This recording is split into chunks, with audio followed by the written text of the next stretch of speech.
प्रिय बंधुओं, श्राद्ध पक्ष चल रहा है और अपने पितरों के प्रति हम अपनी आदरांजलि प्रस्तुत कर रहे हैं। पिछले दिनों में जो भीषण त्रासदी पूरी दुनिया में आई है, इसमें अनेक लोगों ने अपने परिजनों को खो दिया है। ऐसे में हम कोई भी ऐसा कार्य नहीं करना चाहते हैं जिसके कारण हमारे पूर्वज हमसे रुष्ट रहें। ऐसे कुछ प्रश्न हमारे सामने आए हैं जिनका समाधान आवश्यक हो गया है। एक प्रश्न पूछा है, पिछले दिनों में आपने देखा होगा वीडियो में, लेकिन ये बार बार पूछा जा रहा है और इसे हजारों लोगों ने पूछा है कि गया श्राद्ध करने के पश्चात क्या हमें श्राद्ध फिर से करना है? क्या पितरों को जलांजलि देना है, तर्पण करना है, पिंडदान करना है अथवा नहीं करना है?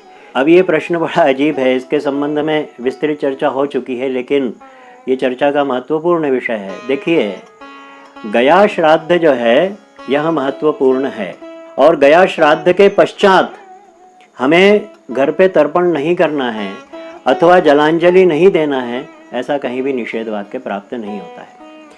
अनेक आगम ग्रंथ ऐसे हैं, विशेष करके योगिनी हृदय में यह बताया गया है कि जो कामाख्या तीर्थ क्षेत्र है, उस कामाख्या देवी के उस स्थान से प्रारंभ करके विभिन्न स्थानों पर श्राद्ध करना चाहिए।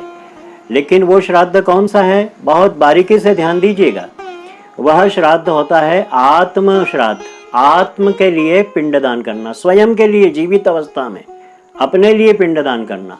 और वह जो आता है उसमें आता है गयांतम पिंडदानम।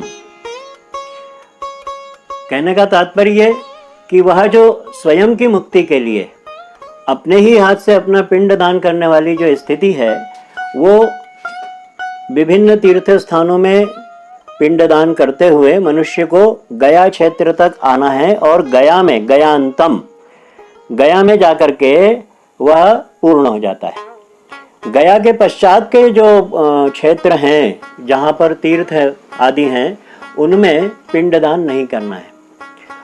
तो ऐसा करने पर क्या होगा कि यदि आगे के क्षेत्रों में पिंडदान किया जाएगा तो ये उल्लेख वहीं पर आता है कि व्यक्ति की प्रतिवर्ष एक माह की आयु कम होती चली जाती है और इसलिए व्यक्ति को अपनी आयुष्य कम करना यह एक बड़ी विशिष्ट स्थिति हो जाती है। अतः यह वहाँ पर निषेध किया गया है कि गया के पश्चात फिर पिंडदान नहीं करना।